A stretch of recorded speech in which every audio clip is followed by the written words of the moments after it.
नमस्कार दोस्तों, बी के एजुकेशन में आपका स्वागत है। आज हम आपके लिए लेकर आए हैं स्टील स्ट्रक्चर का ये सब्जेक्ट का जो है पार्ट 3 चैप्टर 3 में आपको जो है आप देखें अभी देखना था आपको टेंशन मेंबर। जैसे कि आप पता है कि हम 2 चैप्टर आपको करा चुके हैं पहले से। इसमें आपको ये देखिए पहला चैप्टर आपका हो गया है स्ट्रक्चरल स्टील आपका हो गया है, और उसके बाद स्ट्रक्चरल स्टील कनेक्शन हो गया है, जिसमें हम कनेक्शन में आपको बता चुके थे कि आपका जो है स्टील कनेक्शन और वेल्डेड कनेक्शन का थ्योरी भी करा चुके थे। स्टील कनेक्शन और उसके बाद फिर इसका थ्योरी भी करा दिए थे, न्यूमेरिकल भी करा दिए थे, और इसमें वेल्डेड कनेक्शन का थ्योरी करा दिए थे, वेल्ड कनेक्शन का करा दिए थे आपको। तो इस तरह से ये कंप्लीट हो गया था। अब आज ये जो है 3rd चैप्टर है, ये आपका टेंशन मेंबर है। टेंशन मेंबर में हम आपको थ्योरी विशेष नहीं है, इसमें जो भी थ्योरी है उसको हल कवर करेंगे। उसके साथ साथ हम आपको इसमें न्यूमेरिकल भी कराएंगे। न्यूमेरिकल्स में जो डिज़ाइंस हैं, छोटे न्यूमेरिकल्स हैं, वो सभी न्यूमेरिकल्स इसमें हम कवर करेंगे। तो आप इसको वीडियो को लास्ट तक ज़रूर देखिएगा। इसमें सभी न्यूमेरिकल्स कुछ जो इम्पोर्टेंट टर्म्स हैं न्यूमेरिकल के, वो भी हम बताएंगे इसमें। तो ये आपके लिए बहुत इम्पोर्टेंट चैप्टर है। इसका तो फिक्स है कि हर साल आपके लिए न्यूमेरिकल आता ही आता है एग्ज़ाम में। तो इस चैप्टर को ज़रूर देखिएगा। और कल हम आपको स्ट्रट एंड कॉलम का 4th चैप्टर का न्यूमेरिकल कराएंगे। तो कल भी आप कल के वीडियो को भी ज़रूर देखिएगा। और भी इन सब वीडियो को देखने के लिए आप जो चैप्टर 1 और चैप्टर 2 है, वो हमारे वीडियो प्लेलिस्ट में जाके आप वहाँ से डिप्लोमा सिविल इंजीनियरिंग में जो सब्जेक्ट है वहाँ से आप देख सकते हैं। तो हम स्टार्ट करते हैं। स्टार्ट करने से पहले हम एक ज़रूरी सूचना आपके लिए बता दें कि अगर आप लोग चैनल को सब्सक्राइब न किए हों तो सब्सक्राइब कर लीजिए और बेल आइकन को प्रेस कर लीजिए, ताकि कोई भी वीडियो हम अपलोड करें आप तक पहुंच सके। तो अब स्टार्ट करते हैं। टेंशन मेंबर आपको हम अभी कुछ इम्पोर्टेंट टर्म्स बताएंगे, उसको आप नोट कर लीजिएगा, जो कि इसमें है नहीं गोल्ड सॉल्यूशन पेपर में वो टर्म्स। तो टर्म्स जानना बहुत ज़रूरी है आपके लिए कि क्या क्या कुछ उसमें जो टर्म्स हैं वो आपको बेसिक जानकारी के लिए चाहिए। अगर कोई भी न्यूमेरिकल्स आप करते हैं, चाहे टेंशन मेंबर का हो, चाहे वेल्डेड कनेक्शन वगैरह का हो, तो उसमें वो टर्म्स यूज होते हैं। तो जैसे कि आपको मैं बता दूं कि कुछ टर्म्स ये हैं कि जैसे कि आपको जो ग्रास डाया निकालते हैं, ग्रास डाया निकालने के लिए जो हम 1.5 ऐड करते हैं, उसकी भी एक लिमिट है कि आप कितने डाया तक 1.5 ऐड करेंगे या उससे अधिक डाया के लिए क्या ऐड करेंगे। तो आप नोट कर लीजिए अपने किसी भी नोट्स में या इसी में नोट कर लीजिए। इसमें जैसे कि आप देख रहे हैं ग्रास डाया, आपका ये ग्रास डाया जो बोलते हैं ग्रास डाया ऑफ रिवेट, ये पता है कि इसको हम जो है डाया ऑफ होल भी बोलते हैं, डाया ऑफ होल भी बोलते हैं। ठीक, मतलब जो ग्रास डाया ऑफ रिवेट होता है वो डाया ऑफ होल होता है, जो प्लेट में होल करते हैं। पहले ही बताया था कि ये रिवेट से थोड़ा बहाकर डाया मान लेते हैं। तो जैसा कि आपको पता है कि IS 800/2007 के अनुसार IS 800/2007 के अनुसार ये जो स्टैंडर्ड ये दिया गया है कि ग्रास डाया ऑफ रिवेट कितना होना चाहिए। तो D इक्वल डी, मान लीजिए इसको D डैश कर लीजिए, D equal D dash plus 1.5 mm। ठीक, तो ये किसके लिए है कि ये जब रिवेट का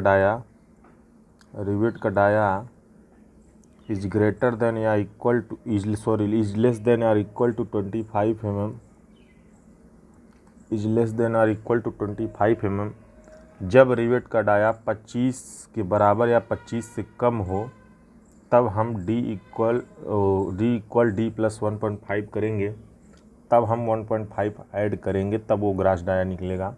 अगर रिवेट का व्यास अगर रिवेट का व्यास 25 mm से कम हो या उसके बराबर हो तब हम जो है 1.5 ऐड करेंगे, और अगर 25 से अधिक हो तब हम ग्रास डाया के लिए d प्लस 2 mm ऐड करेंगे। जब रिवेट का डाया इज ग्रेटर देन 25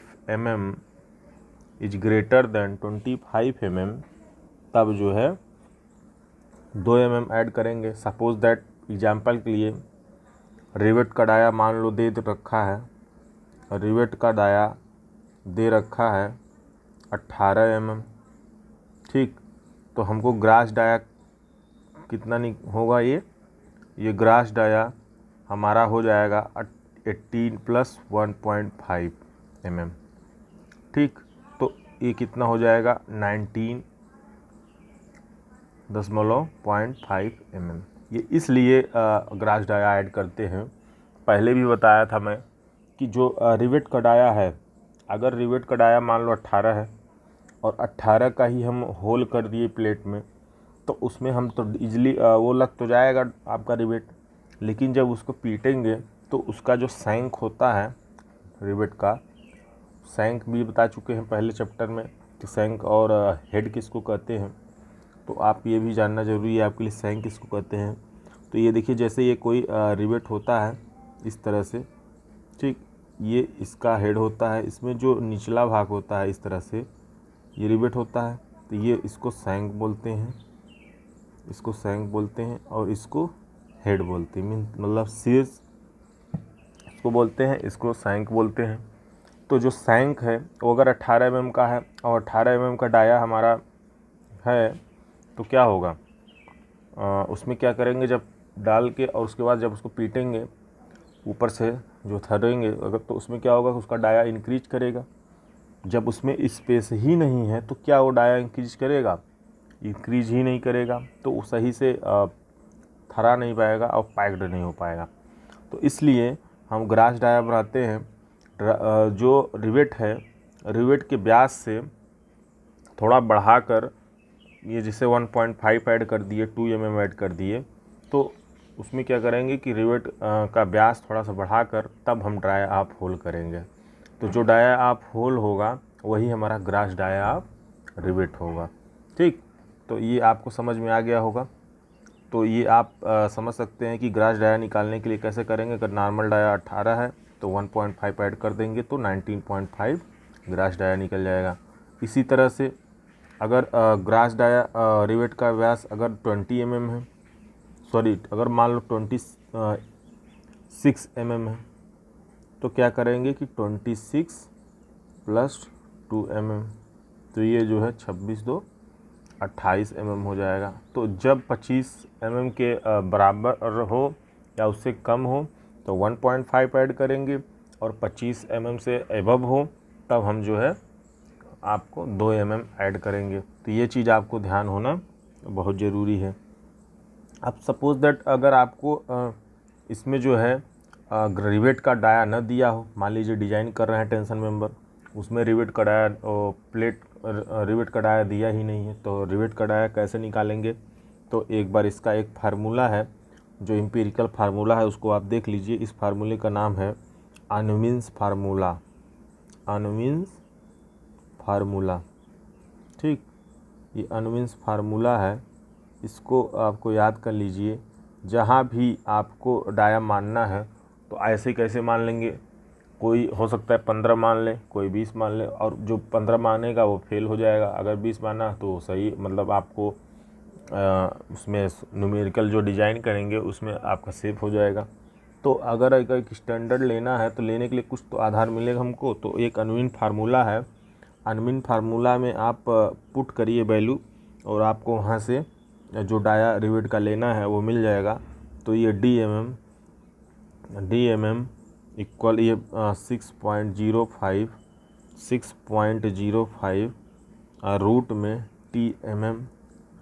आपको ये जो टी एम एम है ये जो है थिकनेस ऑफ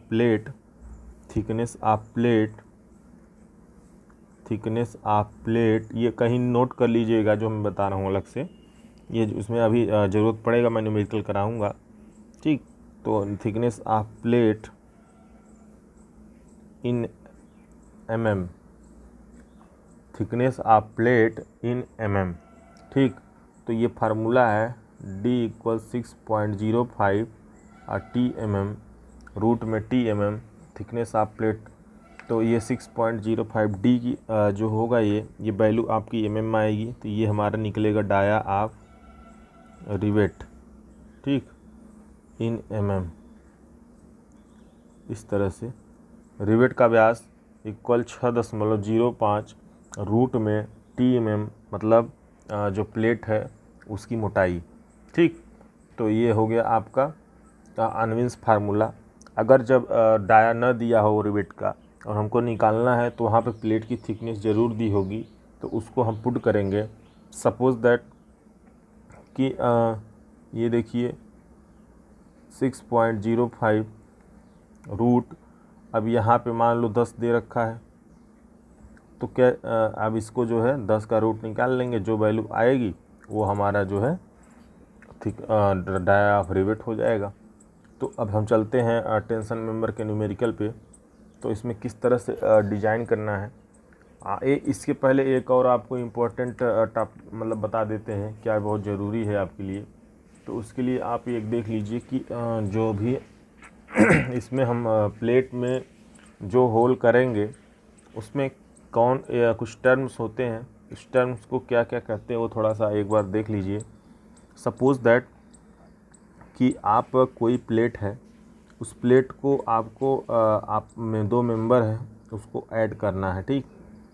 सपोज़ दैट एक ये मेंबर है, ठीक। उसके बाद इसे दूसरा मेंबर ये है, ठीक है। अब इन दोनों मेंबर को ऐड करना है, ये बट ज्वाइंट कर रहे हैं। इसके ऊपर सपोज़ दैट कोई कवर प्लेट लगा हुआ है, ठीक है। इसके ऊपर कोई कवर प्लेट लगा हुआ है, ठीक है। तो अब इसको ऐड करना है, तो इसमें जो है इस तरह से रिवेट लगा देंगे। इस तरह से आप रिवेट लगा दिए, ठीक, इस तरह से।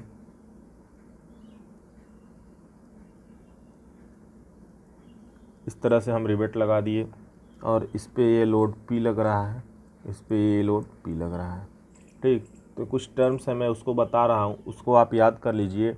ये टर्म्स जो है एग्ज़ाम में पूछता है कि जैसे कि पूछता है पिच क्या होता है, गेज लाइन क्या होता है, गेज क्या होता है, इन डिस्टेंस क्या होता है, एज डिस्टेंस क्या होता है। तो इस तरह से टर्म्स पूछता है एग्ज़ाम में। तो आपको जब 1 या 2 टर्म्स जो भी टर्म्स पूछे तो उस टर्म्स को आपको डिफ़ाइन कर देना है। उसके बाद उसका फिगर बना देना है कि वो कहाँ, उसको दर्शा देना है कि इसको इतने डिस्टेंस को बोलते हैं। तो हम पहले पिच की बात करेंगे।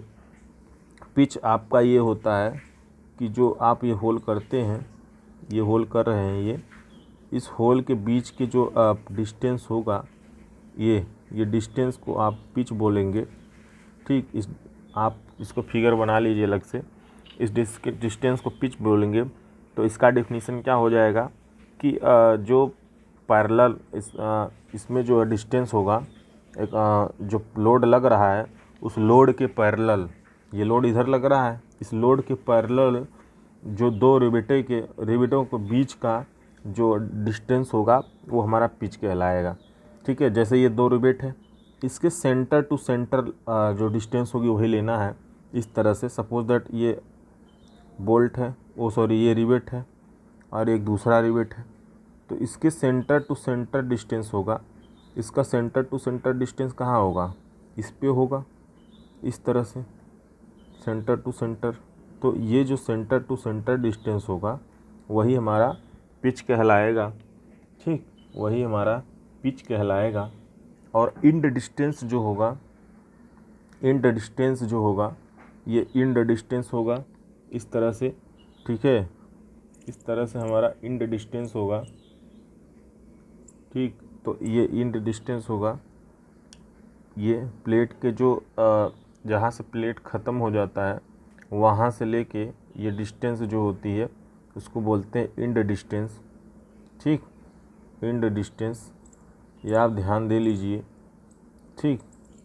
अब आपका एज डिस्टेंस जो होगा, एज डिस्टेंस हम आपको बता दें कि एज डिस्टेंस आप ये देखिए, ये तो आपका इंड डिस्टेंस हो गया।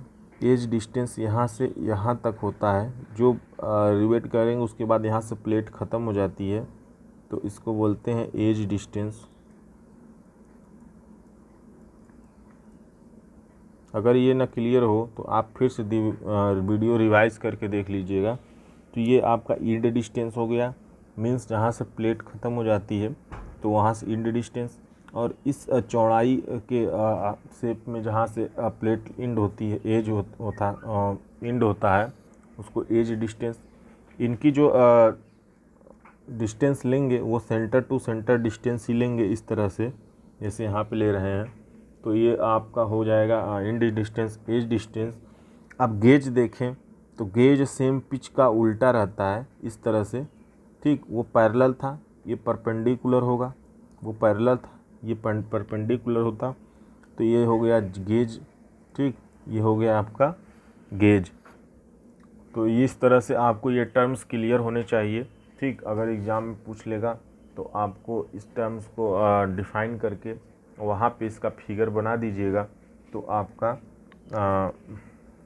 क्वेश्चन सॉल्व हो जाएगा। तो ये बहुत ज़रूरी है। ये जो मैं 3-4 टर्म्स बताया आप इसको याद करिएगा और नोट कर लीजिए, फिर से वीडियो रिवाइज करके आप नोट कर सकते हैं। तो हम चलिए टेंशन मेंबर चलते हैं। टेंशन मेंबर के लिए ये आप देखिए कुछ डिजाइन्स हैं, जैसे कि आप देखिए, अच्छी भारी तन अवयवों के अभिकल्पन की विधि क्रमवार लिखिए। प्रति अभिकल्पन किया जाने वाला जोड़ एक रिवेट जोड़ हो, ठीक। तो अब इसको प्रोसीजर है, प्रोसीजर कभी कभी प्रोसीजर लिखने के लिए आ जाता है, ठीक। तो आपको सबसे पहले प्रोसीजर में क्या लिखना है, फर्स्ट पहले नेट इफेक्टिव एरिया निकालना है, नेट इफेक्टिव एरिया निकालना है। ये नेट इफेक्टिव एरिया कैसे निकल रहा है, ये देखिए P/FT, P/FT मतलब आप इसको देख सकते हैं। P/FT मतलब अगर हम देखें तो ये जो है जो होम वगैरह आप पढ़ते हैं उसमें जो आप देखिए जो फार्मूला होता है स्ट्रेस का क्या फार्मूला होता है, जो स्ट्रेस का फार्मूला होता है, स्ट्रेस का फार्मूला होता है वो होता है P/A, ठीक। स्ट्रेस मतलब प्रतिबल हिंदी में, ठीक है, प्रतिबल अपान ये हो जाएगा आपका लोड, ठीक। और ये हो जाएगा एरिया, एरिया मतलब आपका जो है क्षेत्रफल, ठीक है।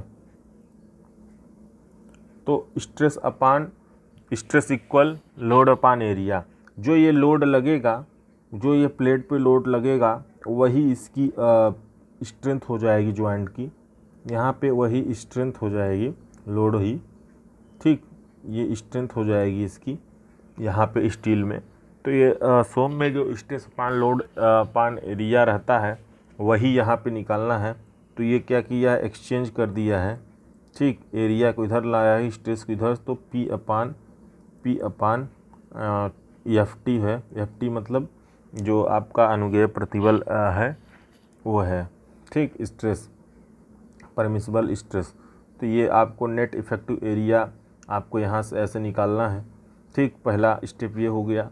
दूसरा स्टेप जो आपका होगा, नेट इफेक्टिव एरिया के आधार पर चयनित खंड का ग्रास एरिया निर्धारित करना। तो जो एरिया मान लो आएगा उसमें हम 40 से 50% इंक्रीज करके इसका जो है ग्रास एरिया ले लेंगे, ठीक। जो डिज़ाइन करेंगे हम उसको ग्रास एरिया पे करेंगे। उसके बाद फिर तीसरा स्टील टेबल की सहायता से ठीक। स्टील टेबल की सहायता से आप लोग गोल्ड सोल्यूशन पेपर ओपन करे रहिएगा। जो लोग ओपन करके ऐसे वीडियो देख रहे होंगे ओपन कर लीजिए, क्योंकि उसमें कुछ चीज़ें नोट करना रहती हैं। मैं बताऊंगा क्या नोट करना है। और जो इसमें जितने न्यूमेरिकल दे रखे हैं, कुछ ही न्यूमेरिकल्स सही हैं, बाकी सारे न्यूमेरिकल्स इसमें गलत हैं। गलत प्रोसीजर नहीं है, प्रोसीजर सही है, लगाने का तरीका भी सही है, बट इसके जो कैलकुलेशन है पार्ट हैं वो बहुत ही मिस्टेक हैं। तो मैं उसको संशोधित कराऊंगा, आप उसको संशोधित कर लीजिएगा, ठीक है। और मेरी आप लोग से यही कहना है कि आप लोग जो इसका न्यूमेरिकल दिया हुआ है आपको प्रोसीजर समझ लेना है और अपना खुद से कैलकुलेशन करना है। आप अपने खुद से कैलकुलेशन करके उसके बाद ही आप न्यूमेरिकल लगाइए। जो आंसर आ रहा है उससे आंसर ज़रूरी नहीं है कि आपका आंसर मैच करे, ठीक है। आपको प्रोसीजर सही फॉलो करने हैं और उसके बाद आपका आंसर लाना है अपने से। आप कैलकुलेटर रखिएगा, स्टील टेबल रखिएगा। स्टील के लिए आपको बहुत ज़रूरी है कैलकुलेटर और स्टील टेबल। बिना इन दोनों के आप इसका न्यूमेरिकल नहीं कर सकते हैं, ये जान लीजिए। अगर आप सोचें कि हम कैलकुलेटर न रखें तो आपका टाइम वेस्ट हो जाएगा। तो इस तरह से हम चलते हैं। स्टील टेबल की सहायता से उपयुक्त खंड का चयन करना, तो इसका ये प्रोसीजर है, अभी मैं बता दे रहा हूँ कि जो एरिया आपका निकलेगी, मान लो एरिया आपकी कितनी आई, 1500 आई, ठीक। 1500 आपकी एरिया निकल के आई, तो ऐसा कोई उसमें सेक्शन चूज़ करना है जो क्वेश्चन में दे रखेगा। अगर एंगल सेक्शन कह रहा है तो कोई एंगल सेक्शन टेबल में खोलेंगे, वहाँ पे एंगल सेक्शन में जाके आप इस एरिया का 1500 एरिया का कोई सेक्शन देखेंगे। तो जो आपको यहाँ सेक्शन देखना है वो आपको, अगर ये 1500 दिया हुआ है तो आपको क्या करना है, इससे ज़्यादा एरिया वाला ही सेक्शन देखना है। अगर ये 1500 है तो आपको वहाँ पे 1600 मतलब 1500 प्लस वाला ही कोई ऐसा सेक्शन नहीं, बहुत ज़्यादा भी नहीं ले लीजिएगा। जो जस्ट इसके नियरेस्ट रहेगा, मान लो 1600 रहेगा या 1550 रहेगा, तो इस तरह का कोई सेक्शन वहाँ से चूज कर लेना है, उसका डायमेंशन लिख लेना है। तो ये आपका ये प्रोसीजर हो गया कि आपको स्टील टेबल से इसका खंड चॉइस करना है। अब चयनित खंड की स्ट्रेंथ ज्ञात करना है। जो चयनित आप खंड किए हैं, जो चयन किए हैं, उसका हम कैसे स्ट्रेंथ फाइंड आउट करेंगे।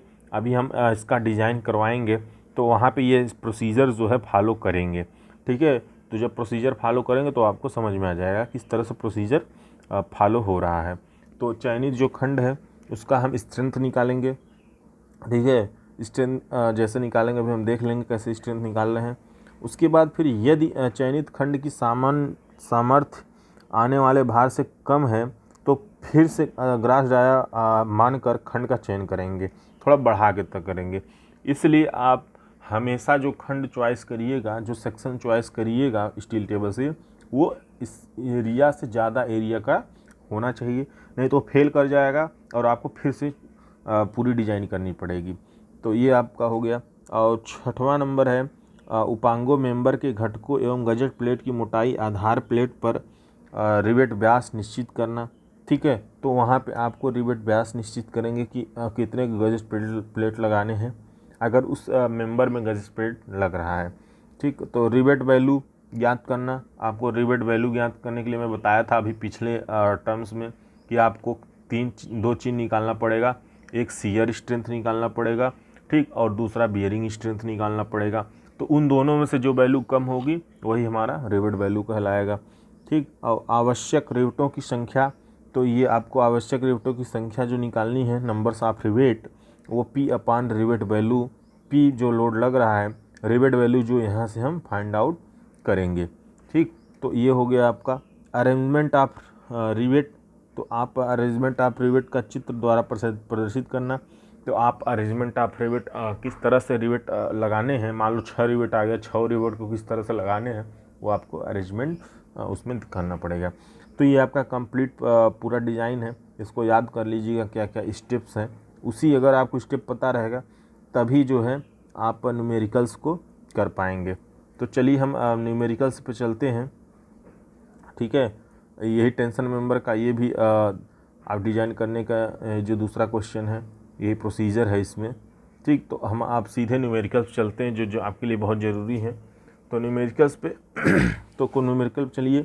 तो इसमें देखिए न्यूमेरिकल में दे रखा है एक तनन अवयव 2 कोण बैक टू बैक, ठीक। बैक टू बैक कहे दो कोण कह रहा है, तो एक तनन में दो कोण, कोण मतलब एंगल सेक्शन है ये, ठीक, समझ में आ जाना चाहिए। बैक टू बैक मीन्स वो पीछे से पीछे इस तरह से जो ये एंगल है और ये दूसरा एंगल है, इस तरह से ये मतलब बैक टू बैक इस तरह से आपस में बना है तथा संगम पट्टिका मीन्स गजट प्लेट की एक और कोण की छोटी टांग लेग द्वारा जुड़ा है। मतलब कि ये जो आपका इसमें गजट प्लेट एक लगा हुआ होगा कोई, ठीक है, और ये छोटी टांग, तो यहाँ पे हम बड़ी टांग करती है, तो आप इसको बढ़ा लीजिए, ठीक है, ये इस तरह से, तो ये छोटी टांग हो गई, जुड़ा हुआ है, तो यहाँ कहीं रिवेट लगा होगा, ठीक, जुड़ने के लिए इस तरह से। तो इसका अभिकल्पन करें, अवयव पर 255 किलो न्यूटन का खिंचाव आता है। तो इसका आपको डिजाइन करना है और इसमें लोड दे रखा है और बैक टू बैक कह रहा है, एंगल सेक्शन कह रहा है, दो कोण कह रहा है, मतलब एक यहाँ पर लगेगा एक यहाँ पर लगेगा। इस तरह से आपको क्वेश्चन क्लियर हो जाने चाहिए कि क्वेश्चन में क्या दे रहा है, क्या क्या दे रखा है और किस तरह का हमको सेक्शन यूज करना है। तो इसमें देखिए सेक्शन तो दे दिया कि कोणीय सेक्शन यूज करना है, एंगल, तो अब उसमें आपको क्या करना है कि इसको निकाल के और सेक्शन चॉइस करना पड़ेगा। तो चलिए आपको न्यूमेरिकल्स बता दिए कि क्वेश्चंस क्या होगा। अब हम सॉल्यूशन पे चलते हैं। सॉल्यूशन पे चलने के लिए आपको प्रोसीजर स्टार्ट कर देनी है। आपको वहाँ लिखना पड़ेगा गिवन क्या है, ठीक, गिवन क्या है। गिवन आप देख लीजिए कि यहाँ पे 255 आपको लिखना पड़ेगा कि इसका लोड जो लग रहा है अवयव पर आने वाले भार। उसके बाद माना इसमें मान लिया है। अब मैं बताया था ना कि इसके प्रोसीजर से हम जो हम अपना प्रोसीजर बता रहे हैं आपको, आप उसी प्रोसीजर को फॉलो करिएगा, ठीक है। आप अलग से एक नोट्स बना लीजिए न्यूमेरिकल का। अभी आपके पास टाइम है, आपका एग्ज़ाम 25 तारीख को है, तो मैं इसको पहले इसलिए करा दे रहा हूँ कि आप अभी आज इसको नोट करके इसको सही से आप 2-4-6 न्यूमेरिकल कर लेंगे तो आप इसको याद हो जाएगा आपको, ठीक है। तो इसका माना कोणीय खंड की गजट प्लेट जोड़ने के लिए आवश्यक रिवेट का व्यास। अब देखिए इसको रिवेट का व्यास पता नहीं था, रिवेट का व्यास 120 कैसे निकाल दिया। अब आप देखिए सोचेंगे सर 20 निकाल दिया, तो 20 ये कैसे निकाला। तो आप चाहे 20 खुद से मान लीजिए, लेकिन ये माना कैसे है, किसी बेसिस पे माना होगा। तभी मैं बताया था रिवेट के व्यास निकालने के लिए क्या बताया था कि आपको इसका फार्मूला बताया था। अभी मैं दिखाऊंगा कि कैसे किया है। तो आप अभी यहाँ रिवेट के व्यास मत निकालिए, ठीक, यहाँ अभी ज़रूरत नहीं पड़ रही तुरंत आपको, ठीक है। तो आप इसको AFT मान लीजिए 150, इसको अपने से मानना पड़ेगा आपको, ठीक है, ये अपने से मानना पड़ेगा। आप इसको याद कर लीजिएगा, एक कोई इस न्यूमेरिकल के लिए, टेंशन मेंबर के लिए यही सारी वैल्यू आप याद कर लीजिए। 150, FS 100 और FB 300, ये आपको मानना पड़ेगा, ठीक है, क्योंकि ये अकॉर्डिंग टू IS 800 2007 के अनुसार आपको इसको मानना पड़ेगा डिजाइन में, ठीक। तो आपका ये आवश्यक शुद्ध प्रभावी क्षेत्रफल एरिया, अभी मैं बताया था नेट एरिया पहले निकालना है, पहले स्टेप में जो डिज़ाइन का प्रोसीजर में बताया था उसमें नेट एरिया निकालना है। तो नेट एरिया के लिए आप 255, इसमें देखिए 255 दे रखा है, ठीक, ये किलो न्यूटन में है तो उसको न्यूटन में चेंज करेगा, तो इसलिए मल्टीप्लाई 1000 अपान इसको 150, ये 150 जो ये है स्ट्रेस, ठीक। अब इसको डिवाइड करेंगे तो ये हमारा 1700 आपका नेट इफेक्टिव एरिया आ जाएगा, शुद्ध प्रभावी क्षेत्रफल, ठीक। ये समझ में आ गया होगा इतना आपको। जो प्रोसीजर है हम वही फॉलो करते हुए आगे बढ़ेंगे, ठीक है। तो आपको ये एरिया पता हो गया होगा कि एरिया इस तरह से निकल गया। ये देखिए जो मैं वहाँ फिगर बनाया था उसी को फिगर को आप ये उलट के इस तरह से बनाया हुआ है, ये देख लीजिए। तो इस तरह से आपको लगाना है, ये गजट प्लेट हो गई, ये एक एंगल हो गया, ये दूसरा एंगल हो गया, बैक टू बैक आपस में वो एंगल जुड़ा हुआ है, ये देखिए। इसमें जो बोल्ट लग रहा है इस तरह से रिवेट लग रहा है, और ये छोटा इसका लेग है, छोटा वाला, ये बड़ा वाला लेग है। तो अभी इसका भी हम महत्व बताएंगे, छोटा बड़ा इसमें जो कह रहा है उस तरह से इसमें हम लेंगे, ठीक है। अब मैं बताया दूसरा स्टेप क्या था कि वो 40 से 50% आपको बढ़ा के ग्रास एरिया लेना है। तो इसमें रिवेट छिद्रों के कटौती के लिए 50% जोड़ने पर, वो इसलिए जोड़ रहा है कि यहाँ पे जो हम रिवेट कट कर दे रहे हैं तो यहाँ पे एरिया कम हो जा रहा है। तो एरिया कम होने के लिए ये पहले से ही एरिया को बढ़ा के ले रहा है ताकि हम सेक्शन जो यूज करें वो बड़ा सेक्शन यूज करें। ठीक है, तो बड़ा सेक्शन यूज करेंगे पहले से, अगर एरिया उसी हिसाब से रहेगा तो लोड जो होगा वो फिर स्ट्रक्चर फेल नहीं होगा। तो अब इसका एरिया 50% इंक्रीज कर दिया। तो 1700 तो हमारा पहले था, 1.5 पैड का मल्टीप्लाई कर दिया, मीन्स 50% बढ़ा रहा है। इंक्रीज करने के लिए आपको पता है 50%, तो 1.5 मल्टीप्लाई कर देंगे तो आपका ये जो है 2250 एरिया निकल जाएगा। अब ये देखिए, ये 2250 जो एरिया है ये किसके लिए आपका एरिया है? ये आपका दोनों सेक्शन के लिए है। ठीक है, ये दोनों सेक्शन जो यूज कर रहे हैं उन दोनों का एरिया ये है। ठीक, तो अब इसमें क्या करना है, तीसरा स्टेप उसमें क्या करना है, जो डिजाइन अभी मैं बताया था उसमें करना है कि ये है कि आपको अब तीसरे में सेक्शन चूज करना है। स्टील टेबल से आपको सेक्शन चूज करना है। तो आपको क्या करना है, उसमें 2 कोणी खंड था तो angle section steel table open कर लीजिए, उसमें एंगल सेक्शन में आप चले जाइए। वहाँ से आपको जो इसका एरिया है, मान लो ये 2502 के लिए है, इसको डिवाइड कर दीजिए। इसको डिवाइड करेंगे तो कितना आएगा, इसका आधा कितना आएगा, 12.5 आएगा। ठीक, 12.5 के ऊपर आएगा, 1250 के ऊपर आएगा एरिया। ठीक, तो ऐसा कोई सेक्शन वहाँ से लीजिए कि आपका जो एरिया हो उसका दुगना कर दें तो लगभग 2550 के ऊपर आए, मतलब इससे एबव उसकी वैल्यू हो। तो इसमें ये चूज किया कि 90 × 60 × 10 माप के 2 खंडों को का क्षेत्रफल। तो इसमें से एक खंड क्या किया, स्टील टेबल से ये चूज कर लिया। इसका एरिया कितना था, 1401 एरिया था। क्या किया, 14 दूनी 2800, 2500 से ज़्यादा है 2800, तो ये एरिया चूज कर लिया।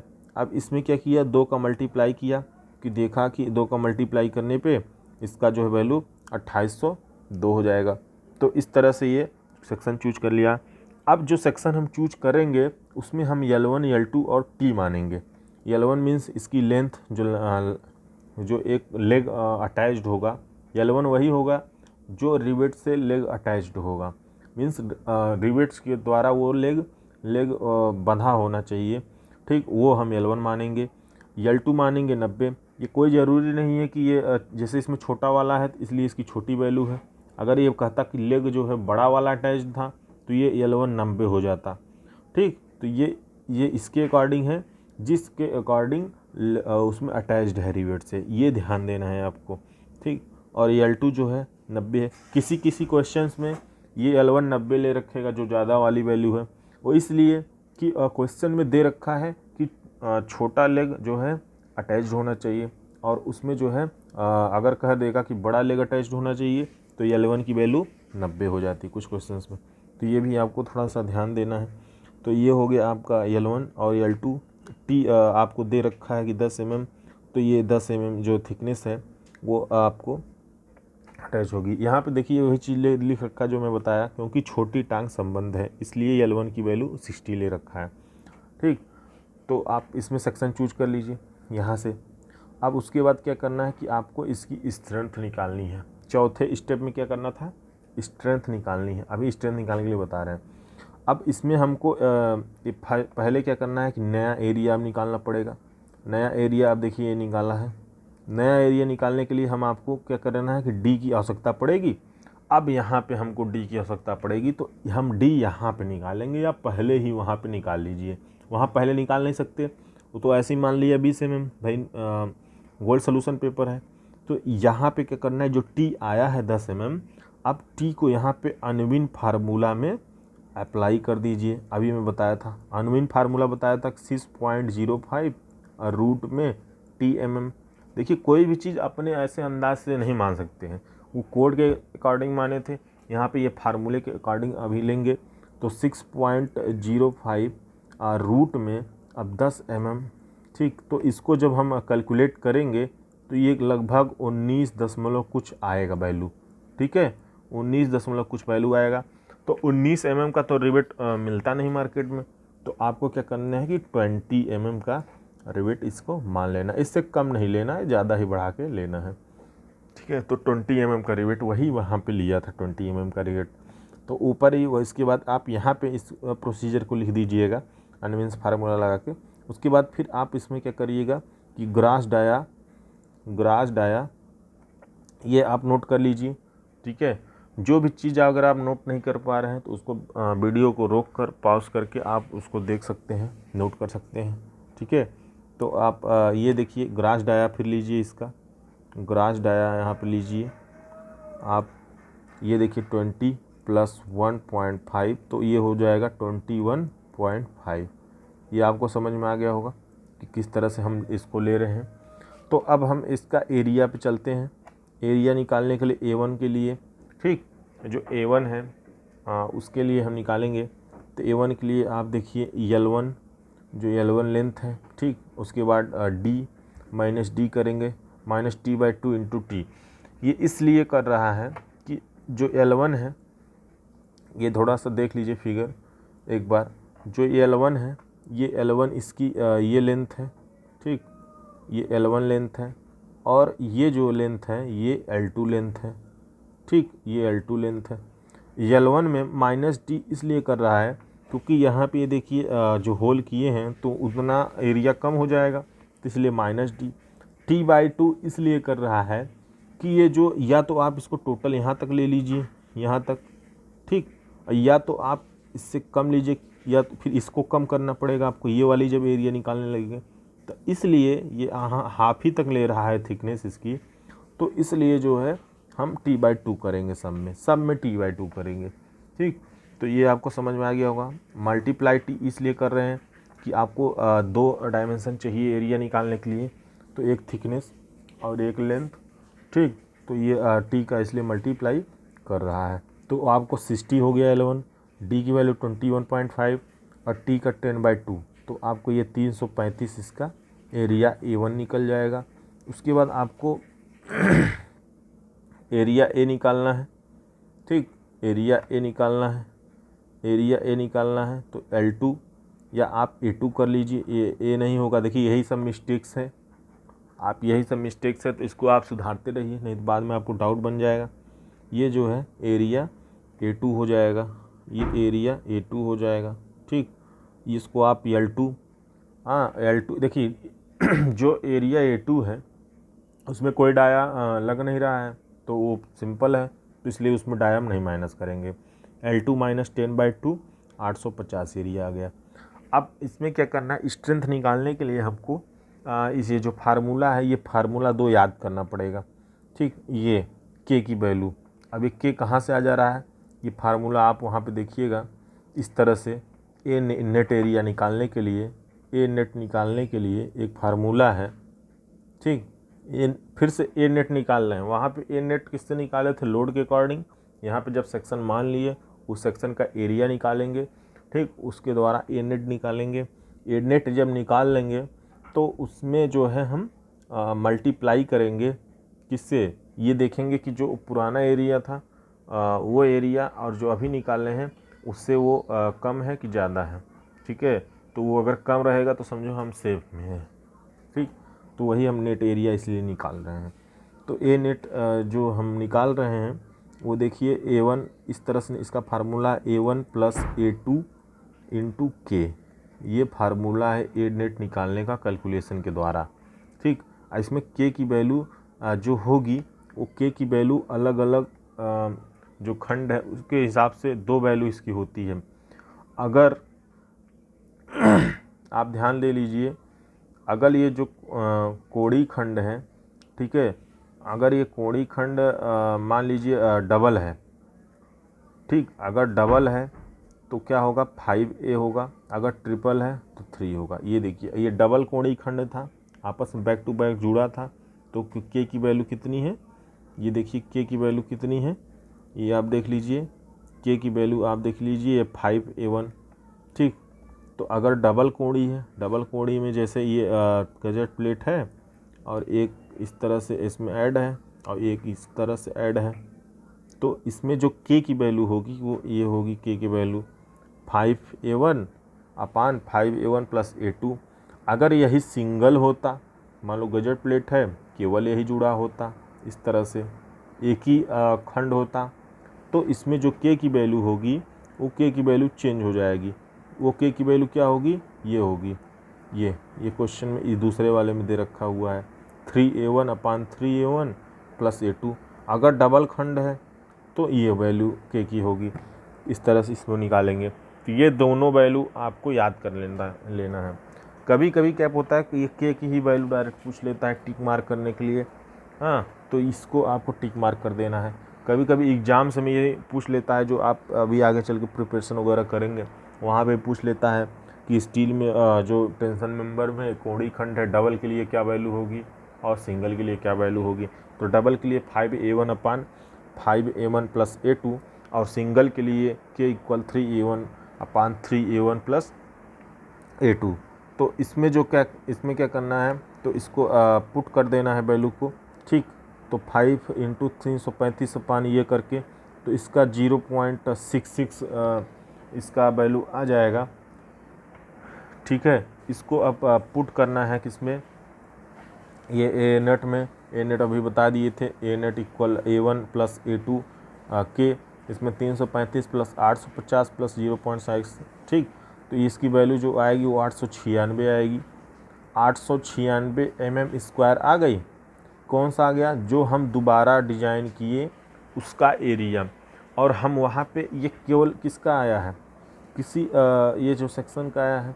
अब इसमें क्या करना है कि जो 1401 वैल्यू है, जो 1401 वैल्यू है, ठीक, जो 1401 इसमें वैल्यू है उससे ये कम है, जाहिर सी बात है कम है। ये 140 पर मीटर स्क्वायर नहीं है, ये 1401 mm² है, ठीक है। ये जो एरिया वहाँ पे हम लिए थे तो उससे कम है ये, तो इसका मतलब हम सुरक्षित हैं। तो ठीक, ये डिज़ाइन हमारा सेफ है। ये हो गया। अब इसमें जो है स्ट्रेंथ भी इसका हमको चेक करना पड़ेगा। भाई स्ट्रेंथ हम स्ट्रेंथ में सेफ है कि नहीं सेफ है, ये भी तो चेक करना पड़ेगा, ठीक। तो ये भी स्ट्रेंथ भी हम चेक कर लेंगे। और इसमें जो है इसका डिज़ाइन कर रहे हैं तो डाया ऑफ रिवेट भी निकालना है। तो उसमें प्रोसीजर में आप पढ़े थे कि चौथे स्टेप में क्या किए हम, चौथे स्टेप में क्या किए थे, आपको बताए थे कि फिर से आपको एरिया निकालना पड़ेगा। तो फिर से एरिया निकालें। अब उसमें क्या करना है कि रिवेट वैल्यू निकालनी पड़ेगी फिर। तो रिवेट वैल्यू आइए निकाल लेते हैं। रिवेट वैल्यू निकालने के लिए बताए थे शियर स्ट्रेंथ निकालना पड़ेगा आपको। शियर एंड स्ट्रेंथ निकालने के लिए PS = π/4 और d² × TS। जिसको अगर ये ना पता हो तो आप हमारे जो पहला और दूसरा लेक्चर है स्टील का, चैप्टर 1 और चैप्टर 2, उसको देख लीजिएगा वीडियो को, तो आपको ये शियर स्ट्रेंथ निकालने पता चल जाएगा। तो वहाँ से आपको पता होना चाहिए शियर स्ट्रेंथ कैसे निकाला जाता है। तो बियरिंग स्ट्रेंथ देखिए, इसमें ये भी कैलकुलेशन गलत है। अगर देखेंगे तो ये कैलकुलेशन इसमें गलत किया हुआ है। आप इसको एक बार और ये जो वैल्यू भी ले रखा है ये भी गलत वैल्यू ले रखा है 180। क्यों? क्योंकि हम वहाँ पे 150 ले रखे हैं, वहाँ पे हम PS क्या ले रहे हैं, 150 ले रहे हैं, ठीक, 150 ले रहे हैं। और PV क्या ले रहे हैं, वहाँ पे 300 ले रहे हैं, ठीक। तो यहाँ पे 180 क्यों पुट कर रहा है, ये गलत है या सोल्यूशन पेपर। तो मैं पहले बताया था ना इसमें काफ़ी गलतियाँ हैं, तो उसको आप सुधार लीजिएगा। तो ये हो जाएगा π/4 × 21.5, ठीक, π/4 × 21.5 का स्क्वायर = 150। इसको कैलकुलेट करेंगे तो आपकी वैल्यू जो आएगी वो 54.457 आएगी किलो न्यूटन।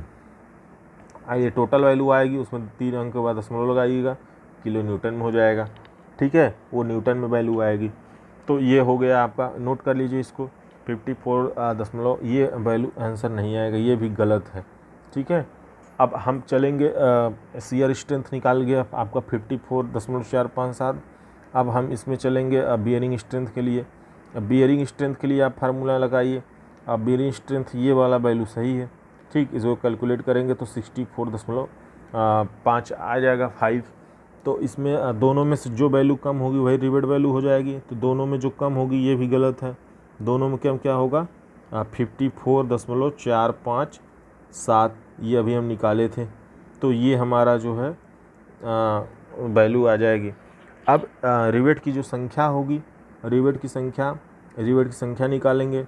तो जो रिवेट की वैल्यू होगी, मान लीजिए रिवेट की संख्या n और F upon R means load upon rivet जो वैल्यू है, तो लोड जो है 255 किलो न्यूटन में है और इसको भी किलो न्यूटन में ही पुट करिए तो 54.457। ठीक, अब इसकी जो वैल्यू आएगी वो रिवेट जो आएगा, ठीक है, वो आएगा रिवेट 4.7, मतलब 5 रिवेट आएगा। ठीक है, 5 रिवेट, ये गलत है।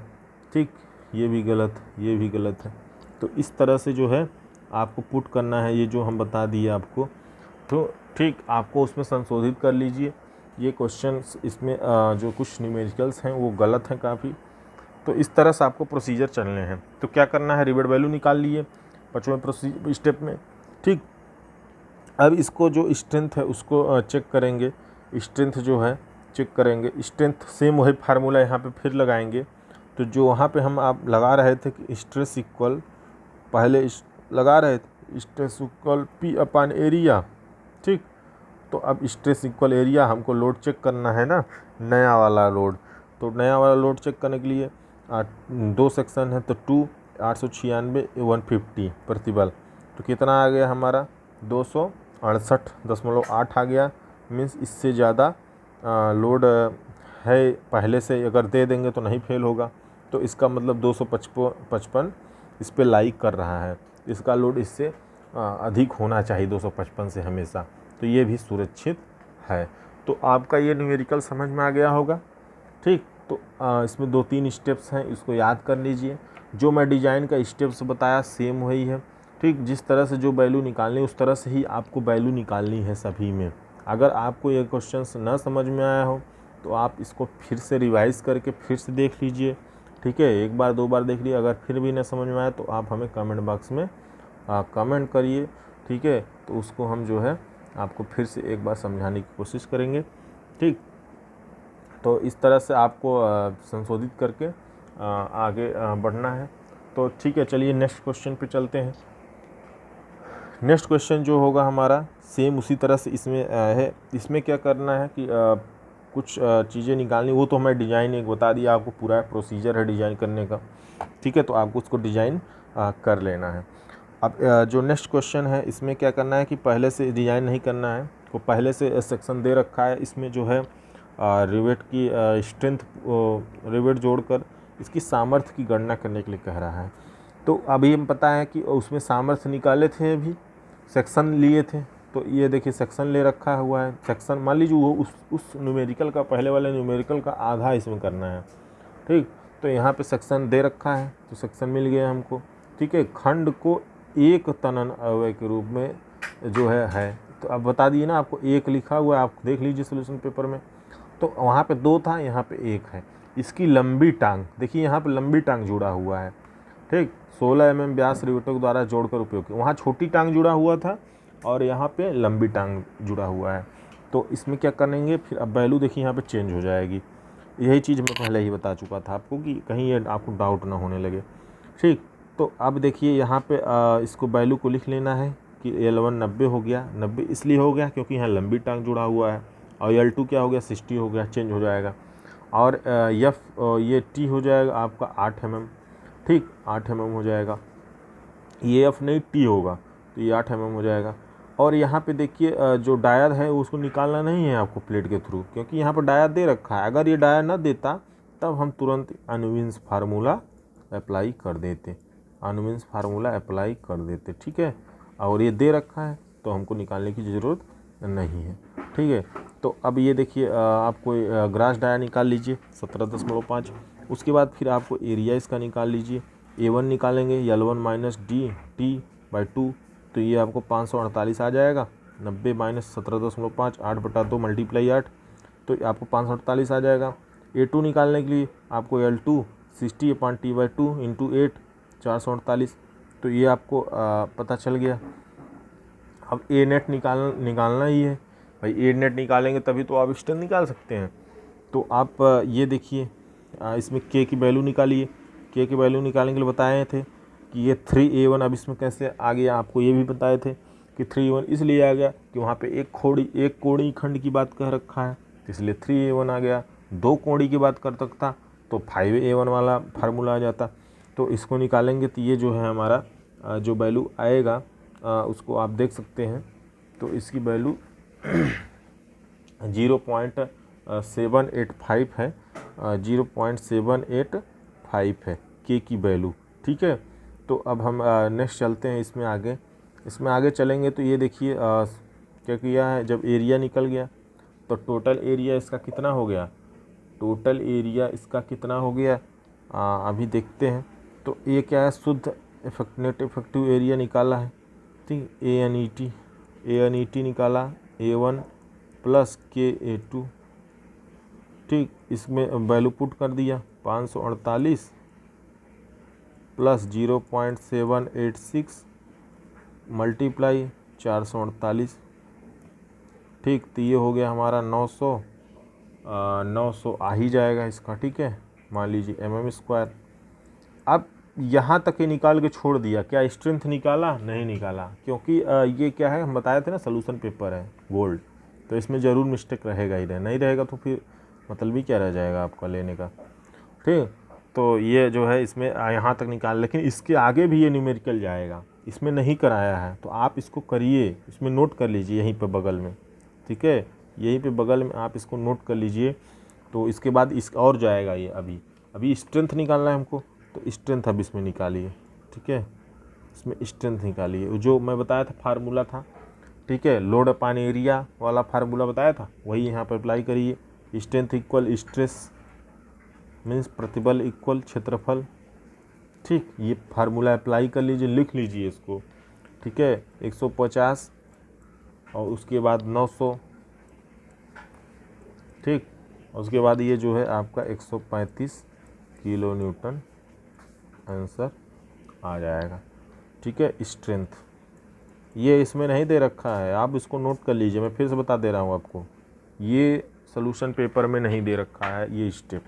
इस न्यूमेरिकल के आगे ये स्टेप भी रहेगा। ठीक है, तब जाकर आपकी स्ट्रेंथ निकलेगी, क्योंकि यहाँ क्वेश्चन में इसकी सामर्थ्य की गणना करे कह रहा है। ठीक, ये सामर्थ्य की गणना करे कह रहा है, तो कैसे गणना करेंगे, क्षेत्रफल निकाल के छोड़ दिया, तो आपको इसका स्ट्रेंथ निकालना है। ठीक है, तो इस तरह से आप इसकी स्ट्रेंथ निकाल सकते हैं। तो अब नेक्स्ट क्वेश्चन पे चलते हैं। नेक्स्ट क्वेश्चन पे हम चलते हैं। नेक्स्ट क्वेश्चन पे चलने के लिए आप ये देख लीजिए फिर से, इसमें क्या कह रहा है, ये क्वेश्चन है, वही क्वेश्चन इसमें जो है ये नहीं है, थोड़ा सा इसमें क्वेश्चन में चेंजिंग है। ये वेल्ड का क्वेश्चन है। देखिए, रिवेट का क्वेश्चन अभी मैं 2 करा दिया, सेम वेल्ड का ही क्वेश्चन सेम होता है इसमें। वहाँ पे रिवेट लगा रहा है तो रिवेट की कुछ स्टेप्स आ जाते हैं, इसमें रिवेट नहीं लग रहा है तो रिवेट की स्टेप नहीं आएंगे, हट जाएंगे। देखिए अब इसमें 2 मेंबर ले रखा, वही मेंबर इसमें भी ले रखा है। ऐसे 19 × 60 × 8 कोणीय खंड एक तनय के रूप में इसकी लंबाई टांग के सिरों पर फिलेट वेल्ड द्वारा जोड़ा जाता है। ठीक, लंबाई वाली टांग। ठीक है, याद रखिए ये चीज़ ज़रूर आप क्वेश्चन में याद रखिए, मैं बार बार बता रहा हूँ आपको कि ये लंबाई वाला टांग आपको याद रखना है 90 mm। ठीक है, फिलेट वेल्ड द्वारा जोड़कर प्रयोग किया जाता है, तो इसकी सामर्थ्य की गणना करिए। ठीक है, तो आपको L1 की वैल्यू क्या लेनी है, 90 लेनी है। क्यों 90 लेनी है, 60 भी ले सकते थे, नहीं, क्योंकि मैं पहले से ही बता चुका हूँ कि जो लंबाई आपको जुड़ा हुआ है टांग की, वो लंबाई ही आपको L1 लेनी है। L4 जो है आपका, सॉरी L4 नहीं है यहाँ पे, यह L2 होगा। ठीक, ये क्या देखिए उल्टा सीधा शब्द ले रखा है इसमें, तो इसलिए सॉरी, इसको आप फिर से एक बार देख लीजिए। L1 तो 90 सही ले रखा है, L2 आपका 60 आप ले लीजिए। ठीक है, और T आपका 8 ले लीजिए। ठीक, इसको आप संशोधित कर लीजिए अपने से। ठीक, ये गिवन आप जरूर लिखिए। उसके बाद आपको A1 निकालना है। A1 देखिए यहाँ पर डाया तो है नहीं, यहाँ पे क्या किया है, ये देखिए इस तरह से एक गजेट प्लेट है, यहाँ पे ये एंगल सेक्शन लगा हुआ है, और इसकी जो लंबी वाली जो लेग है वो उसी से जुड़ा हुआ है। तो इसमें कोई रिवेट वगैरह लग नहीं रहा है, तो इसमें कोई कटिंग वटिंग हो नहीं रही है कि हम रिवेट का वाला उसमें चेंज करेंगे, रिवेट का कट करेंगे एरिया डाया, तो इसको नहीं करना है। तो डायरेक्ट इसमें L1 है। ठीक, और T -T/2 × T 90 इंटू 8/2 हो गया आपका 688। इस तरह से A2 निकाल लीजिए 448।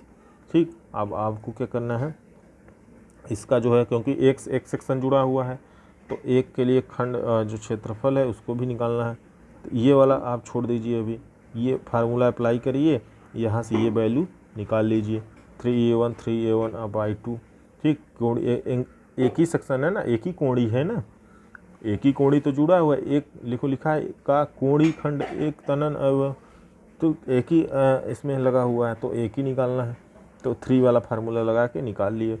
अब इसमें जो है अनुग्रह प्रतिबल जो स्ट्रेस है 150 ले लीजिए, और 150 लेके फिर सामर्थ्य वही चीज़ जो अभी मैं पीछे निकाला, जस्ट इमीडिएट जो पीछे निकाला हूँ उसी का सामर्थ्य इसमें भी उस तरह से निकाल रहा है। तो इसमें स्ट्रेंथ निकाला, स्ट्रेंथ में जो है एरिया पुट कर दिया, स्ट्रेस इंटू एरिया, तो एरिया पुट करिए 1056 और मल्टीप्लाई 150। अब इसकी वैल्यू 1584 जो भी आ गई, आप वहाँ पे न्यूटन, किलो न्यूटन में 158 आप कर लीजिए। ठीक, तो ये आपको स्ट्रेंथ निकल जाएगा इसकी। ठीक है, इसमें कुछ करना नहीं था। अगर वेल्ड आए तब पर भी आप क्वेश्चन कर लेंगे, रिवेट आए तब पर भी क्वेश्चन कर लेंगे, और बोल्ट का कोई इसमें सवाल ही नहीं है। ठीक, अब इस तरह से फिगर वगैरह देख के आप घबराइए ना, बहुत छोटा क्वेश्चन है ये। ठीक है, अब इसमें क्या देखिए, क्वेश्चन में क्या कह रहा है, क्वेश्चन देखिए ध्यान से, किसी छत कैंची में एक तनन अवयव को 6 mm मोटी संगत पट्टिका मीन्स गजेट प्लेट 6 mm का मोटी है, यदि 75 mm इंटू 6 mm आकार की एक प्लेट का तनन अवयव के रूप में किया जाए तो 48 किलो न्यूटन खिंचाव के हो तो रिवेटों की संख्या ज्ञात कीजिए। नंबर साफ रिवेट पूछ रहा है। ठीक, 16 mm व्यास के रिवेटों का उपयोग किया जाएगा। ठीक, और FS 90 दे रखा है और FB दे रखा है। रिवेटों की व्यवस्था दर्शाते हुए खींचिए। तो क्या करना है इसमें, समझो एक तरह से डिजाइन ही करना है इसमें भी। तो क्वेश्चन पढ़ लिए, हमको समझ में आ गया, और क्या निकालना है ये भी समझ में आ गया। ठीक है, तो रिवेटों की संख्या निकालनी है और उसको दर्शा देना है किस तरह से। तो पहले आप फिगर ना बनाइएगा, पहले आप निकाल लीजिए और ये समझ लीजिए कि किस तरह से इसका फिगर बनेगा। तो इसमें देखिए आप ये मेंबर है। ठीक है, दूसरा जो आप मेंबर देख रहे हैं इसका 75 इंटू 6 mm दे रखा है यहाँ पर वैल्यू।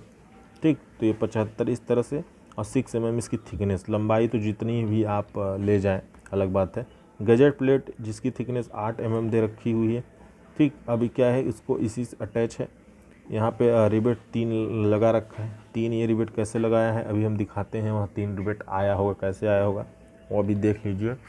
तो अब आप यहाँ पे ये देखिए, आपको F दे रखा है, FT इस तरह से आपको गिवन लिख लेना है। अब हम इसके न्यूमेरिकल्स पे चलते हैं।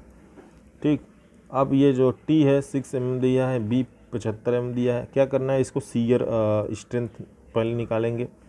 क्यों, क्योंकि हमको रिवेट वैल्यू निकालनी है, और रिवेट वैल्यू जब निकालेंगे तभी तो रिवेट की संख्या निकलेगी। ये तुरंत ध्यान देना है कि रिवेट की संख्या हमको निकालनी क्वेश्चन में, और रिवेट की संख्या निकालने के लिए क्या फार्मूला होगा, F/R। रिवेट की संख्या निकालने के लिए फार्मूला क्या होगा, F/R मीन्स जितना लोड लग रहा है, लोड तो दिया हुआ है पहले से 48, और रिवेट वैल्यू मतलब रिवेट का मान, रिवेट वैल्यू मतलब रिवेट का मान, तो रिवेट का मान तो आपको निकालना ही पड़ेगा। रिवेट वैल्यू को निकालने के लिए, रिवेट का मान निकालने के लिए 2 फार्मूला लगाना पड़ेगा। तो सीयर स्ट्रेंथ निकालना पड़ेगा, π/4d² अप्लाई किया, ये इतना आ गया। बियरिंग स्ट्रेंथ अप्लाई किया, ये आ गया। ठीक, अब ये आपको तो क्लियर हो गया होगा ना कि इस तरह से ये फार्मूला अप्लाई करके ला दे रहा है। और जो आपको ये डाया लेगा 17.5, 16 दे रखा है, 16 प्लस 1.5 करके 17.5 इसका ग्रास डाया निकाल लीजिए आप। ठीक है, तो इस तरह से आप इसको निकाल सकते हैं। अब ये क्या करना है, रिवेट वैल्यू आपकी आ गई। अब रिवेटों की संख्या क्या है, 48 थी, तो 48,000 इसलिए हो गई क्योंकि वो किलो न्यूटन में था, यहाँ पे न्यूटन में पुट कर रहे हैं, मल्टीप्लाई 1000। ठीक, और इसकी वैल्यू भी न्यूटन में ही पुट करेंगे, 21,647.53। ठीक, अब यहाँ पे 3 नंबर्स रिवेट आ गया। ठीक 3 नंबर्स रिवेट आ गया। अब 3 नंबर्स को कैसे पुट करेंगे, आपको जाहिर सी बात है पता होना चाहिए कि इसको पुट करने के लिए जो है आप इस तरह से 3 तो कर नहीं सकते, ठीक, इसको 3 तो कर नहीं सकते डायरेक्ट, इसलिए कमज़ोर हो जाएगा, तो इसलिए क्या करेंगे, इसको 1 यहाँ पे 2 इस तरह से पुट करके और लिख देंगे। ये जो 2 पुट करेंगे इसकी समान दूरी होनी चाहिए, 75 है, तो ये भी थोड़ा सा इसमें मेंशन कर दीजिएगा। तो ये आपका ये क्वेश्चंस हो गया। तो आपका मैं कितना क्वेश्चंस करा दिया अभी तक, 6 क्वेश्चंस करा दिया, ठीक है। इसका 6 न्यूमेरिकल्स आप मतलब 4 न्यूमेरिकल्स और 2 थ्योरी था, इसमें 4 न्यूमेरिकल्स आपका हो गया। तो ये इतना अगर आपको न्यूमेरिकल समझ में आ गया होगा तो आप टेंशन मेंबर का सभी न्यूमेरिकल आप कर सकते हैं, ये हम मान सकते हैं कि ठीक है, क्योंकि यही चीज़ सब में निकालना है। आपको क्वेश्चन पढ़ना है कि रिवेट वैल्यू निकालना है कि आपको स्ट्रेंथ निकालना है, ठीक है। अगर डिज़ाइन करना है तो वो जो डिज़ाइन प्रोसीजर है उसको फॉलो करना है, ठीक है। तो अगर अभी भी न समझ में आया हो तो आप दोबारा रिवाइज कर लीजिए, तब भी न समझ में आया तो आप कमेंट करिए, हाँ, और कमेंट बॉक्स में कमेंट करके बताइए कि हाँ ये चीज़ ये स्टेप नहीं समझ में आया है, तो हमको उसको फिर से बताएंगे। या हमारा आप डिस्क्रिप्शन बॉक्स में जाकर वहाँ से मेल देख सकते हैं, bkeducation20@gmail.com करके है, उस मेल पे भी आप मेल भेज सकते हैं स्क्रीनशॉट लेके अटैच करके फ़ोटो, ठीक है, कि ये क्वेश्चन में दिक्कत हो रही है, ठीक। आप डिस्क्रिप्शन बॉक्स जाके मेल को नोट कर सकते हैं। तो आप देख लेते हैं। देखिए वो क्वेश्चन में बताया था कि आपको क्वेश्चन आ जाता है, एक कल खोड़ी खंड से बना एक तनन केवल एक टांग द्वारा संगम पट्टिका से जुड़ा हुआ है, ठीक है। तो एकल कोणी खंड के लिए एक टांग द्वारा जुड़ा हुआ है, तो सिंगल है एकल कोणी खंड, तो उसके लिए फार्मूला क्या हो जाएगा, ये वाला फार्मूला हो जाएगा 3A1। अगर यही कहता डबल कोणी खंड, ठीक है, तो क्या हो जाता है उसके लिए फार्मूला 5A1, इस तरह से 5A1 + A2, ये वाला फार्मूला हो जाता है उसके लिए, ठीक। ये भी आपको ध्यान देना है। मौसम के लिए खुले तथा पेंटिंग के लिए पहुँच वाले इस्पात अवयवों की न्यूनतम मोटाई इससे कम नहीं होनी चाहिए। कितने से कम नहीं होनी चाहिए, 5 mm से कम नहीं होनी चाहिए, ठीक है। मौसम के लिए खुले तथा पेंटिंग के लिए पहुँचे वाले इस्पात मतलब स्टील जो मेंबर है उसकी न्यूनतम मोटाई इससे कम नहीं होनी चाहिए, 5 mm से कम नहीं होनी चाहिए, ठीक है। इस्पात टाई का अधिकतम अनुगेय तन्यता अनुपात, ठीक है, तन्यता अनुपात पूछ रहा है। सिलेंडरलेस रेशियो पूछ रहा है, ठीक है, सिलेंडरनेस रेशियो पूछ रहा है, ठीक। तो आपका इसका जो हो जाएगा वो 130 हो जाएगा, ठीक। 130 से जो है कम नहीं होना चाहिए, ठीक है। और इसके बाद एक तनन अवयव क्या है, एक तनन अवयव क्या है, किसी अवयव सकल क्षेत्रफल तथा शुद्ध क्षेत्रफल के बीच अंतर बताइए। और जाहिर सी बात है कोई मेंबर है, जैसे कि ये पहले तो हम मेंबर का बता देते हैं, ठीक। टेंशन मेंबर तनन अवयव कह रहा है, तो टेंशन मेंबर ये है कि किसी संरचना का ऐसे उपांग, ठीक, ऐसे उपांग तनन बल आ रहा हो जो तनन उपांग कहलाता है। कोई ये संरचना हो गई, ठीक है, प्लेट, इस पर जो लोड लग रहा है तो ये तनन में हो गया, टेंशन में हो गया। अब यही जो है आपका जो प्लेट है ये टेंशन मेंबर कहलाएगा, ठीक है, क्योंकि ये टेंशन में है, तो ये जो है टेंशन मेंबर कहलाएगा, ठीक। वही यहाँ पे कह रखा है। अब इसमें जो है व्यास वाला जो मैटर आता है उसको देख लेते हैं। इसमें जो व्यास है, सकल व्यास अगर देखा जाए तो सकल क्षेत्रफल लिखा है बिना रिवेट कटौती के किसी पत्ती की जो काट क्षेत्रफल सकल क्षेत्रफल कहलाता है।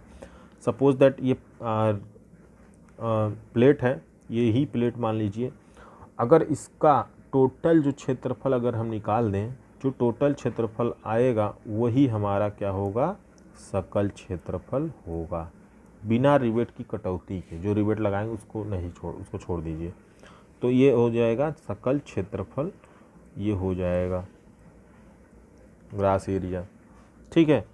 अब ये ग्रास एरिया इसको बोलेंगे, ठीक है। अब क्या करना है, शुद्ध क्षेत्रफल कैसे निकालना है। शुद्ध क्षेत्रफल इसमें लिखा हुआ है कि रिवेट कटौती के बाद शेष क्षेत्रफल पट्टी का शुद्ध क्षेत्रफल कहलाता है।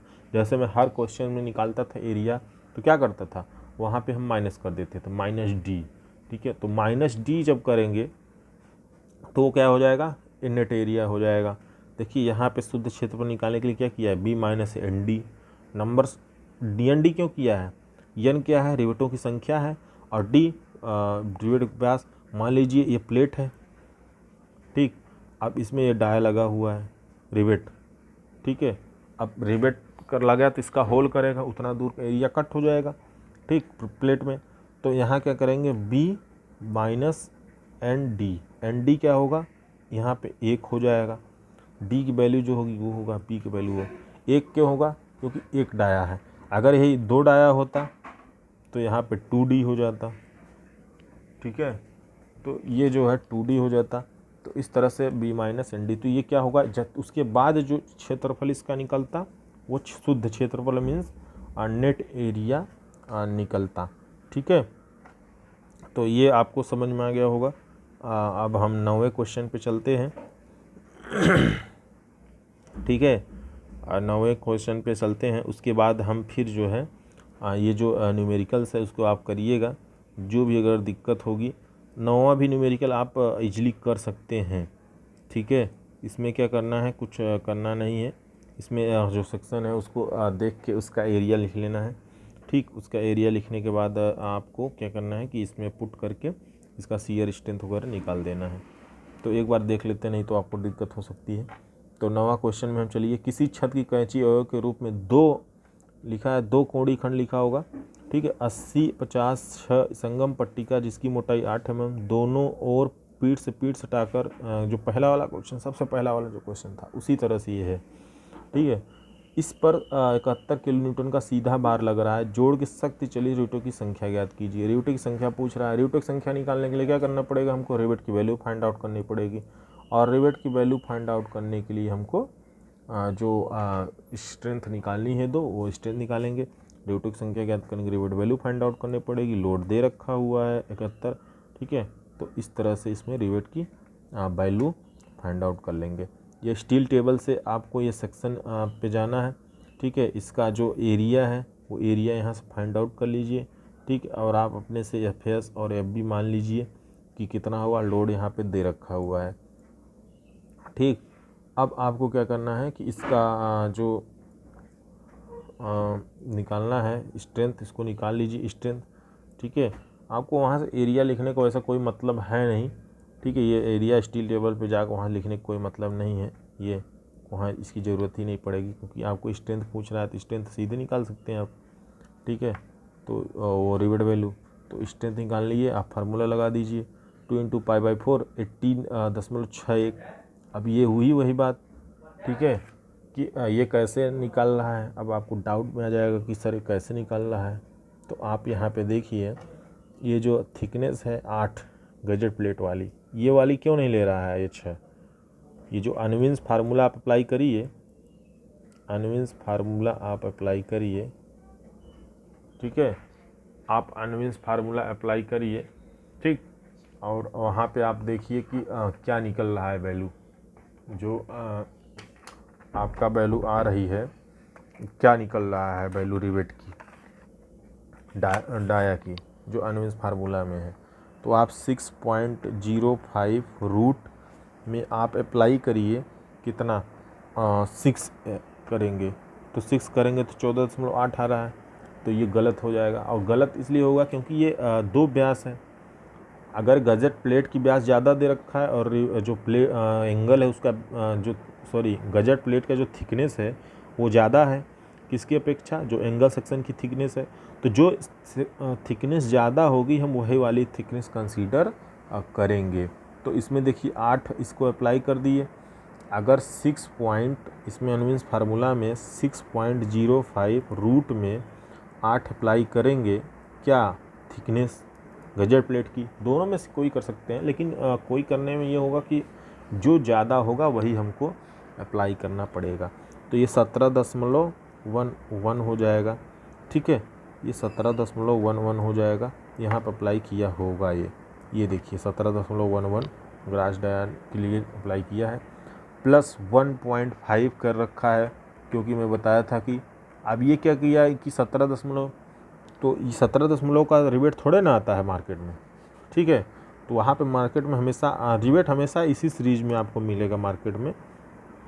मैं बता दूं कि रिवेट जो मिलेगा वो आपको जो सम संख्या होगी उसी के रूप में मिलेगा। जैसे कि ये 10, 12, 14, 16, 18, 20, 22, 24, 26, 28, इस रूप में ही आपको बोल्ट भी अवेलेबल रहता है, इस रूप में आपको रिवेट भी मिलता है मार्केट में। ठीक है, तो इस तरह से ये जो है यहाँ पे इसको 18 लेना चाहिए, नियम से आप 18 लीजिएगा जब क्वेश्चन करिएगा। ठीक है, उसके बाद 18 में आप ग्रास डाया निकालने के लिए 1.5 ऐड करिएगा, तो आप 19.5 हो जाएगा आपकी वैल्यू। अब 19.5 की वैल्यू को आप हर जगह जहाँ ग्रास डाया में लिखना है यहाँ पर आपको 19.5 पुट करिएगा। ठीक है, उसके बाद जो आएगी वैल्यू वो इसका स्ट्रेंथ हो जाएगा। ये जो आएगी इसमें जो कम होगा वो हमारा रिवेट वैल्यू हो जाएगा। ठीक है, वो हमारा रिवेट वैल्यू हो जाएगा, वो हमारा रिवेट वैल्यू हो जाएगा। उस रिवेट वैल्यू को आप लाके यहाँ पुट करिएगा, तब नंबर आप रिवेट निकलेगा। ठीक है, इसको ध्यान दीजिएगा आप, ये नहीं कि वही से डायरेक्ट वैल्यू लिख के आप 1.5 ऐड कर दीजिए, तो ऐसा भी नहीं चलेगा। ठीक है, तो इसको आप ज़रूर ध्यान दीजिएगा। और भी जो न्यूमेरिकल्स हैं आप इसको करिएगा। ठीक है, मैं आपको करीब इसमें न्यूमेरिकल 5-6 न्यूमेरिकल करा दिया। ठीक है, और कोई अगर दिक्कत आती है तो आप संपर्क कर सकते हैं हमारे कमेंट बॉक्स में कमेंट करके। ठीक, तो इसमें भी वही चीज़ है जो भी मैं बताया कि तनन अवयव में शुद्ध प्रभावी क्षेत्रफल क्या महत्व है। तो इसका महत्व सेम सिंपल ये बता दें कि अगर नेट एरिया निकालेंगे तो इसलिए नेट एरिया लेते हैं हम कि अगर टोटल एरिया ले लेंगे तो उसमें डिडक्शन कर लेंगे। इसको आप पढ़िए, पूरा कंक्लूजन यही निकलेगा कि जो नेट एरिया लेते हैं तो नेट एरिया जब निकालेंगे, अगर हम टोटल एरिया से लेके न्यूमेरिकल कर देते हैं तो हमारा न्यूमेरिकल गलत इसलिए हो जाएगा क्योंकि नेट एरिया आप डिजाइन करेंगे तो जब स्ट्रक्चर फेल होगा, एरिया भाई कम है तो स्ट्रक्चर फेल होगा तो हमको पहले ही पता चल जाएगा। अगर हम ज़्यादा एरिया ले कर देंगे तो डिजाइन तो कर दिए लेकिन अब वहाँ होल कर दिए तो स्ट्रक्चर फेल होगा तो हमको पता भी नहीं चलेगा। ठीक है, कि फेल कर रहा है कि नहीं कर रहा है, हर न्यूमेरिकल आपका सही हो जाएगा। ठीक, तो इसको आप देखिएगा। आप थोड़ा सा आपको ये बता दें जो ज़रूरी है, इसमें आप देखिए तनन अवयव के लिए कौन कौन से सेक्शंस प्रयोग किया जाता है, खंड जो यूज करेंगे। इसमें आप देखिए एंगल, फ्लैट, ठीक, एंगल, फ्लैट, चैनल और उसके बाद टी सेक्शन, ये 4-5 सेक्शन यूज करते हैं। ये देखिए राउंडेड के लिए भी यूज करते हैं, राउंड है। ठीक, ये प्लेट है। अब इसका जो यूज करेंगे वो कहाँ करेंगे ये देख लीजिए आप। ये इस तरह से ये गजेट प्लेट लगा हुआ है, इसमें एंगल लगा दिया। ये गजेट प्लेट लगा हुआ है, इसमें जो है 2 एंगल लगा हुआ है। ठीक है, इस तरह से ये गजेट प्लेट लगा हुआ है, ये जो है आप देखिए 2 चैनल सेक्शन लगा हुआ है। ठीक है, ये गजेट प्लेट लगा हुआ है, 2 एंगल सेक्शन लगा हुआ है। ठीक, जो ये हैज वाला है ये गजेट प्लेट है, संगत पट्टी का। ठीक है, और ये आपका ये देख लीजिए यल सेक्शन है। ठीक, तो इस तरह से आप इसका फिगर बना दीजिएगा, आप इसका सेक्शन का नाम लिख दीजिएगा। ठीक, तो आपको इस सेम यही क्वेश्चन अभी जो मैं वहाँ कराया था वही क्वेश्चन यहाँ पे भी देखिए फिर आ गया, तो वही क्वेश्चन लगभग आएगा। ये देखिए वेल्ड वाला क्वेश्चन है, इसमें के वाला फार्मूला लगाया हुआ है। इसमें आपको एरिया निकालने के लिए, क्योंकि इसमें जो है डी का माइनस नहीं करना पड़ेगा, पहले ही बता दिए थे, क्योंकि यहाँ पर कोई रिवेट होल नहीं कर रहे हैं। तो इस तरह से आप इसको निकाल सकते हैं। ये देखिए यहाँ पे भी यही हाल है, यही चीज़ क्वेश्चन में दे रखा हुआ है। ठीक, तो इसमें भी आप डिज़ाइन करना है। तो इस तरह से आप क्वेश्चंस को देखिएगा और करिएगा। अगर क्वेश्चंस में कोई भी दिक्कत आती है, ठीक, काफ़ी वही रिपीटेड क्वेश्चंस है, सेम उसी तरह से क्वेश्चंस है, अब तो आपको निकालने के लिए समझ में आ गया होगा, तो आप निकाल सकते हैं। ठीक है, अब हम चलते हैं नेक्स्ट क्वेश्चन की तरफ। क्या आप तो आपका ये चैप्टर लगभग ख़त्म ही हो चुका है। ठीक है, क्योंकि जो क्वेश्चंस आपको करने हैं वो सेम क्वेश्चन सब इसी तरह से हैं। ठीक है, तो आप इसको करिएगा। अगर और न समझ में आएगा तो बताइएगा, हम वो क्वेश्चंस आपको फिर से रिवाइज कर देंगे, या उस क्वेश्चंस को हम कमेंट बॉक्स में आप बताइएगा, ज़रूर करिएगा। और इस वीडियो को आप जब भी वॉच करना स्टार्ट कीजिए, देखना स्टार्ट कीजिए, तो स्किप ना करिए, ठीक है। नहीं तो आपको कोई स्टेप छूट जाएगा तो आप क्या होगा कि वो स्टेप जब छूट जाएगा तो आपके लिए हो जाएगी दिक्कत कि आप उसको सॉल्व सही से एक एक स्टेप देखिए, उसमें मैं बताया हूँ, हर एक फार्मूला बताया हूँ, तो आप उसको ध्यान दीजिएगा। ठीक है, तो ये आपका प्रोसीजर हो गया सब। और प्रोसीजर वगैरह भी आप ये जो प्रोसीजर दे रखा हुआ इस 9 प्रोसीजर को याद कर लीजिए। कभी कभी अगर न्यूमेरिकल आप नहीं कर पाते हैं तो आप वहाँ पे प्रोसीजर ही पूरा नोट कर दीजिएगा, तब पर भी आपका कुछ काम हो जाएगा कि हाँ एग्जामिनर को पता चलेगा कि हाँ आप प्रोसीजर आपको पता है। ठीक है, और न्यूमेरिकल आपको डिज़ाइन करने के लिए आपको यही याद करना पड़ेगा कि ये प्रोसीजर क्या है, तो आप अच्छे से न्यूमेरिकल कर सकते हैं।